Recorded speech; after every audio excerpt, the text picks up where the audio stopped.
Alright. Man.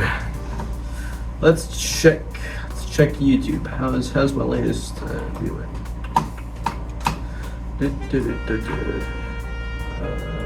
Shorts. It's doing awful. Surprise, surprise. Oh, getting a call. Hey, Dad, what's up? Lawnmower's broken? No, I don't have anything planned for tomorrow. Oh yeah, I'd love to help you fix it. Yeah, that green John Deere. That thing seemed ornery since you got it. Rule of thumb, don't get a lawnmower for under 100, I guess. I don't know. And you got that thing for like a bag of Doritos and a firm handshake. And maybe like a nice little cup of coffee. I don't know. That thing was a steal. Well, probably gonna put in more money fixing it than what you got it from. Yeah, no, sorry. Okay.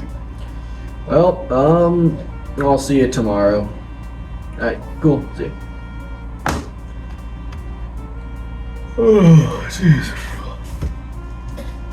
Dude, it's time to get the battery. Wait a minute. Where's my keys? Wait a minute. What keys? I'm too young to drive. Weird.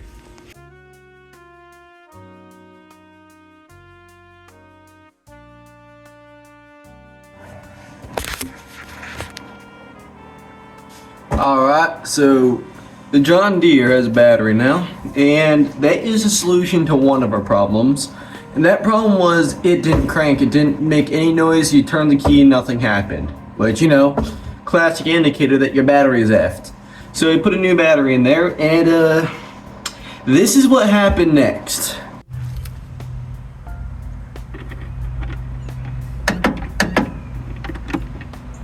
So that was pretty much the sound of the starter trying to move the flywheel, I believe. And the flywheel is so heavy and hard to turn that the starter can't do anything but just make an noise. So that's that. What happens after we literally unseize the engine with our bare hands? Because I'm pretty certain that engine seized. Because, there was barely any oil in that thing. I don't know if that little speck of oil still means that it could run, but, like, that engine wouldn't move.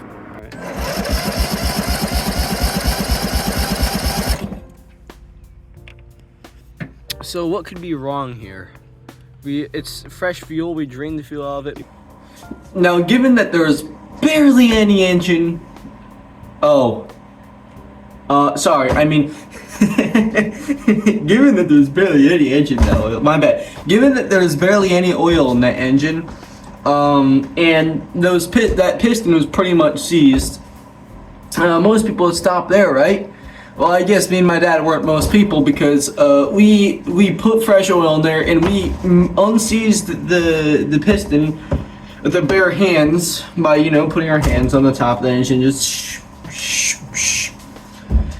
and yeah, I don't know. That engine was a welder. It was a pretty crappy welder because it welded its own piston to the engine block, and B, it didn't do a good job because we managed to unseize it with our bare hands just by moving the top of the engine. So I don't know. It didn't do that good of a job, but you know. When an engine runs without oil, what it does is it moves and generates so much heat that it can't cool down or efficiently lubricate itself. You know, no oil. So it just gets really hot, and then when it cools off, the piston pretty much welds itself to the engine block, effectively making it just one piece of scrap metal. If you manage to unseize it, good for you, but damage has probably occurred, and that metal is not as strong as it used to be. Let's see.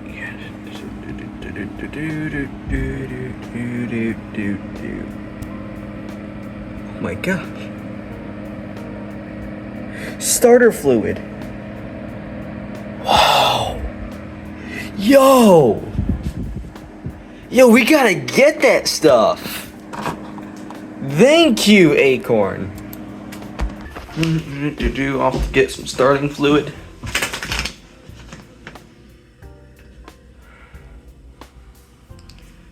I still can't drive yet.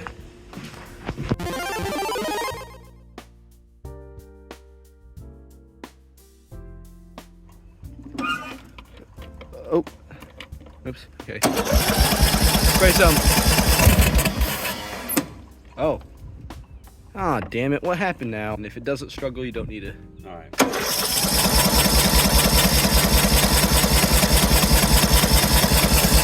Spray some more. Alright, yeah. Dang. Ah, well, it roared that one time.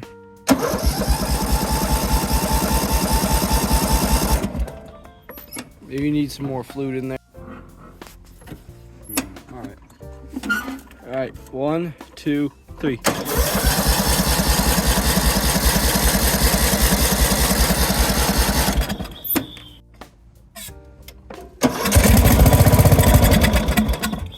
Ugh.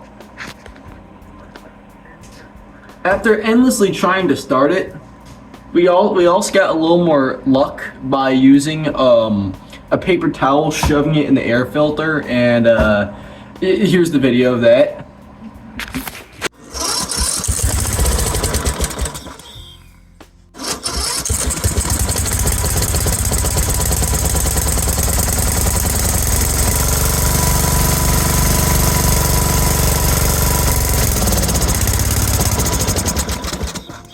Well, yeah, that means there's a blockage in there then. Yeah. Yeah, so now we know, and I guess we're gonna have to clean that out. That's gonna be a pain in the neck. But indicating that the starting, but the fact that the starting fluid helped and the paper towel helped start it, this kind of indicates that this is a fuel issue. So we're thinking, like, what's wrong with the fuel? We literally drained out the stale fuel, we put fresh fuel in it, and like the fancy 93 octane stuff, which apparently isn't good for mowers compared to normal fuel. Maybe it's they run better on that stuff, but we put like the premium fuel in it and everything. And yeah, so we kind of asked Google, and we looked in that carburetor. We looked in that carburetor, and like the carburetor jet, yellow gelatinous gunk everywhere. Holy crap, I wish I had a picture. I have a picture of the jets. Not sure if you see it. It depends how well I paid attention when I was editing this video. Yep, it's always my fault. Anyways, it was just yellow gelatinous fluid. We took the carburetor bulb, sprayed it out, and then we put it back on and it didn't help. So we took it back off again, and that seal was one. It was aggravating, that seal. And yeah, we took a bicycle pump and just pumped the jets with air and tried to get all the yellow gunk out of it. Yep. Okay. Oh, now it's not working.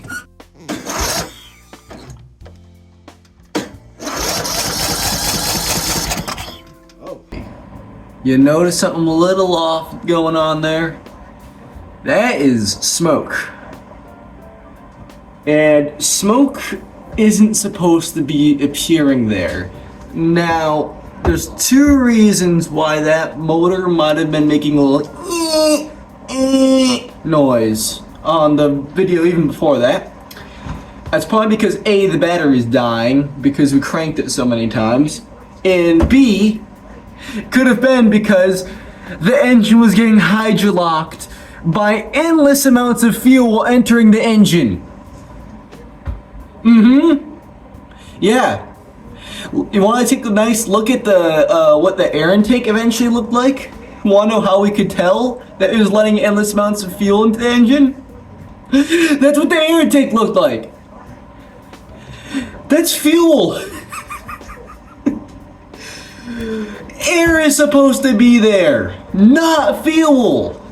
And sure enough, I opened that dipstick, took a big sniff of it. That smelled like fuel, not oil. So that means when we took the bicycle pump and blew air through the jets to try to clean it out, that must have mean that we took yellow junk and we pretty much just got the carburetor float valve stuck. And that float pretty much stops when it detects that there's too much fuel in the carburetor or something. But now it doesn't know that there's too much fuel in the carburetor, and it's letting endless amounts of fuel through the engine, filling everything, filling the fuel, filling the air intake. It's exploding with fuel right now. And sure enough, you know that I had to start it. It didn't seem like anything too catastrophic happened, but it didn't want to start. So yeah, we pretty much hydrolocked the engine with fuel. Curse John Deere for this stupidity, man. And I know it's my fault, but still ridiculous, man. It's 2020.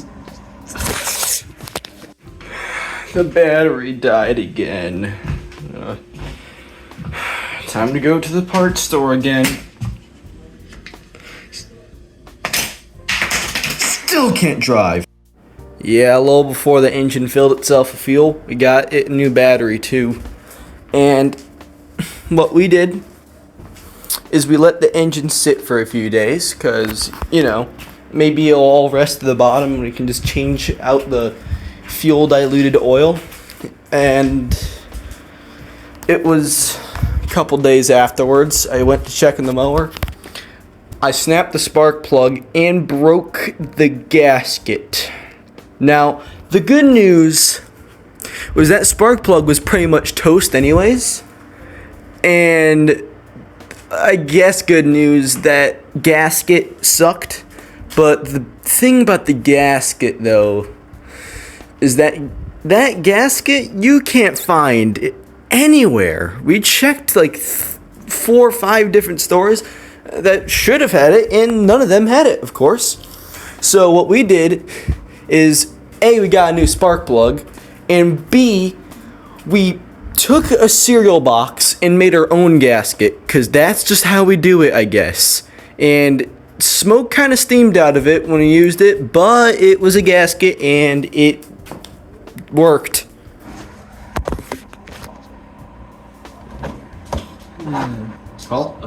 Oh, yeah, show them how it works with the new spark plug and new gasket. Yeah, I got you. You're gonna see how it worked.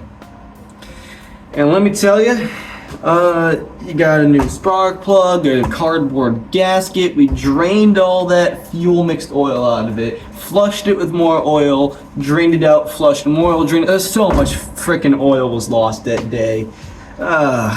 Gosh. But look at the bright side. This is what happened when we started it. Ready?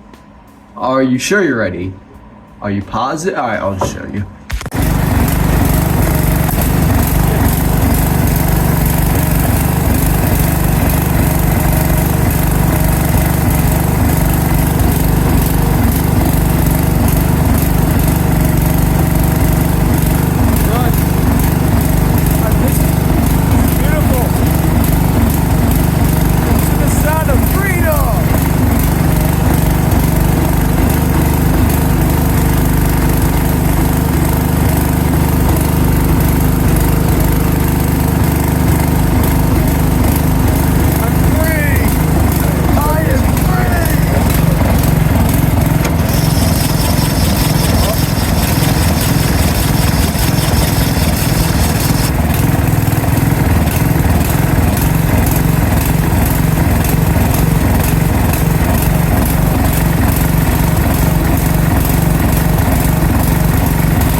Just want to test its limits a little. All right.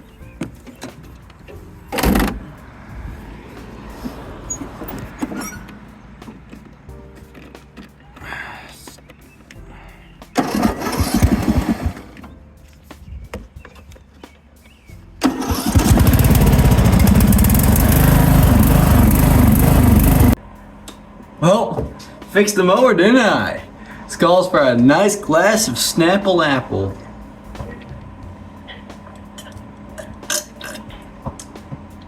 Yeah, isn't apple juice supposed to be yellowish in color? What's up with that, Snapple? Putting dyes in our drink?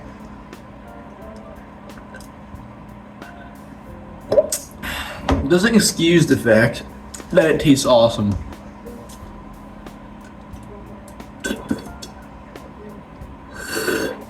Oh look, I ran out of Snapple. And wanna know what else I ran out of? Luck. That mower. That mower is done. I was so happy. It worked for a good 2 hours before Dad told me a part of the lawn I can mow. The mower got really loud all of a sudden. Right? That mower got loud. I can hear the inside of the engine smashing itself to bits. I heard just loudness, the engine got louder, and then like I heard just something detach, smash, smash, smash, metal grinding, bang. And then, so I'm like, oh damn, that's an awful noise. So Dad ran over to see what the frick happened to that mower. I opened the hood. I looked on the right side, he looked on the left side. Dad didn't look for more than 10 seconds before he said to me, "It's over." And I'm like, you're messing with me, aren't you? You barely even looked for like 5 seconds. Sure as crap, he was 100% completely correct that it was the end of that mower. Here's a picture of what happened. You know, when that engine got seized and when we must have like unseized it or something, that metal gets damaged. Like the metal warps and it doesn't like when it gets too hot and does that kind of stuff. So the metal is weaker. And I don't know, maybe it was pretty much toast from the start, I guess. But when we ran it like that for a couple of hours, the rod gave out, snapped into pieces, and basically the piston just became a massive sledgehammer inside the engine. So here's a piston. Think of this, the piston head, and think of this as the rod. It does this over and over again, really hard and really fast. So this rod was damaged from heat wear and just cracked open, and this is the piston head. Just gets sent flying into the crankcase, and it was leaking oil, fuel. There was a massive crack in the side of the motor. And is it fixable? Well, we're not, let me say this. We're not gods. We can't fix that. It's not like we can just tape over that crack. The piston inside of it is detached and crumpled and crashed into a million pieces. It probably sledgehammered other parts of the engine, and there's zero compression anymore. Just, yeah, you can't just, it's pretty hard to just fix it. And it's not like it's a V-twin. Maybe you can like somehow get rid of that cylinder. It was a single cylinder motor. It was a 14.5 horsepower Intech single cylinder Briggs & Stratton engine. It was Briggs & Stratton, right? Not Kohler? No, it's not Kohler. No, it's Briggs & Stratton, I'm pretty certain. But yeah, it was the end of that mower. Yeah.